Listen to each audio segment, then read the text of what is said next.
तो इस एपिसोड की स्टार्ट होती है और हम देखते हैं कि मिस्टर युवैन के बीच ने अटैक कर ही दिया होता है ऑलमोस्ट शाओचे के ऊपर, और वो भी अपनी स्पिरिचुअल पावर यूज़ करने वाला था। लेकिन तभी वहाँ पे हम देखते हैं कि एक और लड़का आ जाता है जो कि काफ़ी ज़्यादा पावरफुल लग रहा था। वो तभी उस बीस्ट को पकड़ लेता है और यहाँ पे सब लोग उसे देख के कहते हैं कि ये तो शाओ यनहा है। हम देखते हैं कि वो उसकी नोज़ से उसको पकड़ लेता है और उसे पकड़ के इतनी दूर फेंक के मारता है कि उस बीस्ट को भी चक्कर आ जाते हैं कुछ देर के लिए। तो तुरंत ही जाके गिर जाता है अपने ही मास्टर के ऊपर और सारे लोग हंसने लगते हैं इनकी इन हालातों पे।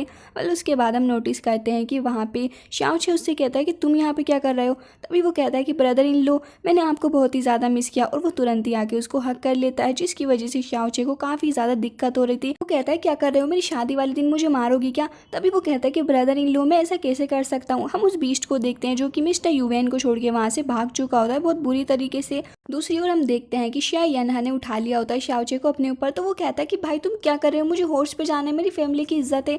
हम देखते हैं कि वो हॉर्स ही उठा के अपने शोल्डर के ऊपर रख लेता है और उसके ऊपर वो शाओचे को बिठा लेता है और काफ़ी ज़्यादा शान के साथ उसे लेके जा रहा था, आगे बढ़ता है और मिस्टर युवैन को एक किक मारता है जिससे वो काफ़ी ज़्यादा दूर जाके गिरते हैं।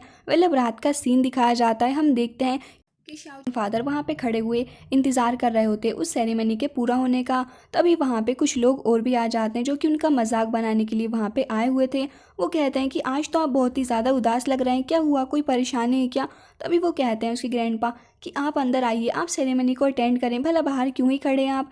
वो लोग गुस्से में लग रहे थे और वो खुश नहीं होते इस शादी से। उनमें से एक शाओचे के ग्रैंडपा को नीचे दिखाने के लिए कहता है कि मेरा ग्रैंडसन यांग अब 9th लेवल पर रीच करने वाला है, मुझे उसकी भी मदद करनी है, ये फालतू के कामों में इन्वॉल्व होकर मुझे अपना टाइम वेस्ट नहीं करना। वो आगे बढ़ते हुए जा रहे थे और कहते हैं कि पता नहीं इस शहर की सबसे ब्यूटीफुल लेडी मिस किंगयुए ने इनकी फैमिली में शादी क्यों की है। इसका बेटा मर चुका है, इसका ग्रैंडसन वो तो बिल्कुल ही बेकार नालायक आदमी है, उन्होंने बहुत ही ज़्यादा ख़राब काम किया इस लड़के से शादी करके। और वो बेइज्जती करते हुए वहाँ से निकल जाते हैं इन लोगों की। दूसरी ओर हम शाओचे को देखते हैं जिसने काफ़ी ज़्यादा ड्रिंक कर ली होती है और वो महल के सर्वेंट्स ने उसे पिलाई हुई होती है, उन्हें पैसे मिले होते हैं। वो कहते हैं कि चलो अच्छा ही हुआ हमने इतनी सारी ड्रिंक पिला दी, अभी कुछ भी नहीं कर पाएगा और मिस के पास जाती तुरंत सो जाएगा। लेकिन हम देखते हैं कि वहाँ पे शाओचे खड़ा हो जाता है और कहता है कि बड़े आए मुझे ड्रिंक कराने वाले, मेरे पास इस पल के अंदर जितनी पावर है वो पूरे लिंगुए सिटी को ही अपने अंदर कंज्यूम कर लेगा, फिर भी कुछ नहीं होगा इसे। और हम देखते हैं कि वो अपने हाथ से उस पूरे अल्कोहल को निकाल देता है। दूसरी ओर हम देखते हैं मिस किंगयुए को जो कि बैठी हुई थी अपने रूम के अंदर। तभी वहाँ पे शाओचे आ जाता है और वो डोर ओपन करता है अपना, जिसके बाद वो अपने सामने मिस किंगयुए को बैठा हुआ पाता है जो कि देखने में उसे काफ़ी ज़्यादा ब्यूटीफुल लग रही थी। वो आगे बढ़ता है और कहता है कि मुझे देखना है कि कितनी ज़्यादा ब्यूटीफुल है। तभी वो उसका स्कार्फ हटाने लगता है उसके फेस से, लेकिन मिस किंगयुए वहाँ पे अपनी आइस पावर का यूज़ करती है और हम देखते हैं कि वहाँ पे शाओचे के अंदर से ही उसकी पूरी बॉडी के अंदर आइस होने लगती है और वो समझ जाता है कि मिस किंगयुए कोई नॉर्मल लेडी नहीं है। तभी जैसे ही वो पीछे मुड़ता है हम देखते हैं कि वहाँ पे मिस का मास्क भी हट जाता है, जिसकी वजह से जब वो देखता है उसकी ब्यूटी को तो वो भी थोड़ा सा पागल हो जाता है और कहता है कि मानना पड़ेगा ये तो बहुत ही ज़्यादा ब्यूटीफुल है। अब वहाँ पे मिस किंगयुए समझ चुकी थी और कहती है कि तुम्हारी मिस्टिक वेन दूसरे लोगों के द्वारा हट कर ही जा चुकी है और इसको क्योर करने का कोई रास्ता ही नहीं है। तभी हम देखते हैं शाओचे को जो कि पूरे स्वैग में बैठ चुका होता है, वो टी पीने लगता है और कहता है कि मानना पड़ेगा तुमने तो मुझे ऐसे ही बिना छुए ही बता दिया कि मुझे दिक्कत क्या है। और उसके बाद वो ड्रिंक करने लगता है और कहता है कि मुझे पता है कि तुमने आइस मिस्टिक पावर का यूज़ किया है, लेकिन मैं तुम्हें बता दूं कि आइस क्लाउड यूज़ करने के लिए सबसे पहले तुम्हारा हार्ट ही आइस का बना होना चाहिए, समझी तुम मेरी बात। और अगर मेरी गेसिंग सही हो तो मुझे पता है कि तुम आजकल आइस क्लाउड टैक्टिक को प्रैक्टिस कर रही हो, है ना। अब ये बात सुनने के बाद वहाँ पे मिस किंगयुए थोड़ी हैरान हो जाती है और कहती है कि जो मैंने तुम्हारे बारे में सुना था तुम तो उससे बिल्कुल अलग ही हो। तभी वो कहता है कि हाँ बिल्कुल, ऐसी बहुत सी चीज़ें हैं जो तुम्हें मेरे बारे में नहीं पता, चलो मैं तुम्हें बता ही देता हूँ। और वो आगे बढ़ता है, लेकिन हम देखते हैं कि वहाँ पे मिस किंगयुए उसे रोक लेती है और कहती है कि आगे मत बढ़ना। वो आगे बढ़ता है तो मिस किंगयुए हर जगह आइस ही फैला देती है और कहती है कि चलो अब जब तुम्हें पता चल ही चुका है कि मैं आइस क्लाउड इमोर्टल पैलेस से बिलोंग करती हूँ तो तुम्हें ये भी पता होगा कि मुझे अलाउ नहीं है कि मैं किसी से शादी करूँ, लेकिन फिर भी मैंने तुमसे शादी की। पता है किस लिए? क्योंकि सीनियर शाओ ने मेरी जान बचाई थी और अब जब मेरी शादी हो चुकी है तो इसके बाद मुझे अपने मास्टर के साथ अपने पैलेस भी जाना है और मैं यहाँ नहीं रुक सकती, सिर्फ कुछ दिन ही तुम्हारे साथ रहूँगी। और मैं तुम्हें एक बात बता दूँ कि भले ही हमने शादी कर ली हो लेकिन हम कभी भी एक असली कपल नहीं बन पाएंगे। तभी हम देखते हैं कि शाओचे कहता है कि मैंने सोचा नहीं था कि तुम इतनी ज़्यादा एरोगेंट निकलोगी और तुम मुझे अपने पास भी नहीं आने दे रही। वो दोनों नोटिस करते हैं कि कोई बाहर है। तभी शाओचे कहता है कि तुम थोड़ी देर के लिए शांत रहो एंड हम देखते हैं कि वो वहाँ पे लाइट भी ऑफ कर देता है। अब बाहर श्याओ यांग बैठा हुआ था, जो कि तुरंत ही ये सब देखते ही वहाँ से गायब हो जाता है और वो श्याओ यूलोंग के पास जाता है, जो कि पहले से ही बहुत ही ज़्यादा गुस्से में लग रहा था।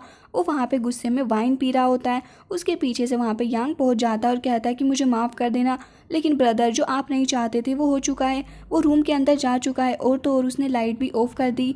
अब ये बात सुनने के बाद हम देखते हैं कि यूलोंग को बहुत ही ज़्यादा गुस्सा आ रहा होता है और कहता है कि ऐसा नहीं हो सकता, मिस किंगवे सिर्फ मेरी ही होगी। और वो उस गिलास को तोड़ते हुए कहता है कि मैं तुम्हारे टुकड़े टुकड़े कर दूंगा शाओचे।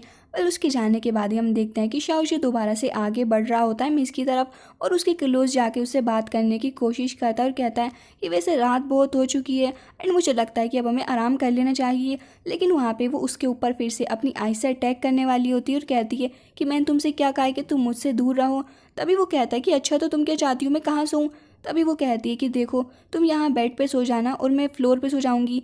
अब ये बात सुनने के बाद वहाँ पे शाओचे कहता है कि ऐसे कैसे, मैं एक मैन हूँ और मैं तुम्हें ऐसे नहीं सोने दे सकता फ्लोर पे, मैं ही फ्लोर पे सो जाता हूँ।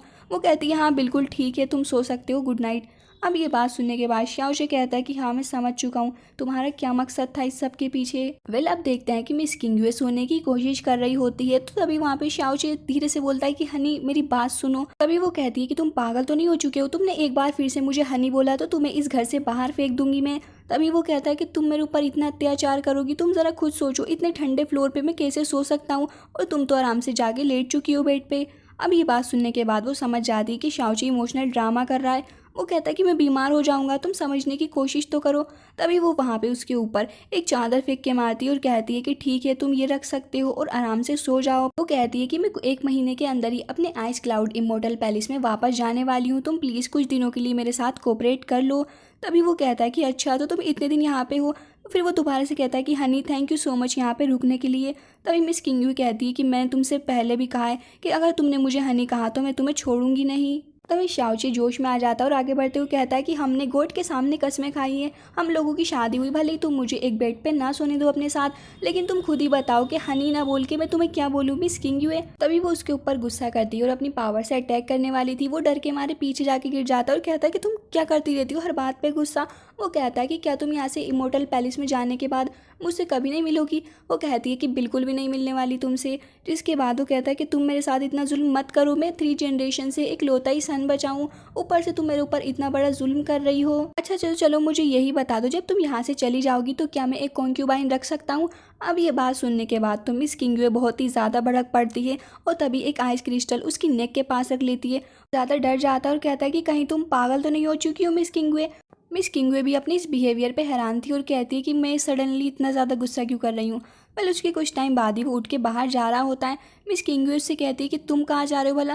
वो कहता है कि मुझे पी करना है। तभी वो बाहर निकल कर आ जाता है और बाहर आके वो कहता है कि सिटी की इतनी ब्यूटीफुल लेडी भला इतनी ज़्यादा कोल्ड हार्टेड कैसे हो सकती है, उसने मेरे साथ कितना बुरा बिहेव किया। वेल तभी उसकी नज़र पीछे पड़ती है जहाँ पे कुछ एक एनर्जी बॉल जैसा जाके एक जगह पे हिट करता है। शाओचे भी उसके पीछे पीछे चला जाता है देखने के लिए कि भला क्या है ये। दूसरी ओर मिस किंगवे जो कि अपने रूम में थी वो लेटी हुई होती है। तभी वहाँ पे उसकी मास्टर आ जाती है और वो तुरंत ही आते हुए उसको ग्रीट करती है और कहती है कि मास्टर कैसी हैं आप। तभी वहाँ पे मास्टर कहती है कि देखो तुम्हारी विश हमने फुलफिल कर दी है, अब तुम्हें जल्द से जल्द मेरे साथ आज ही चलना होगा। ये बात सुन के मिस किंगवी कहती है कि मैं आज नहीं चल सकती, उसकी शादी आज ही हुई है मुझसे, वरना लोग उसका बहुत ज़्यादा मजाक बनाएंगे ये कहकर कि उसकी शादी वाले दिन उसको ब्राइड छोड़ के भाग गई, बहुत ही ज़्यादा एम्बेरस होगा वो।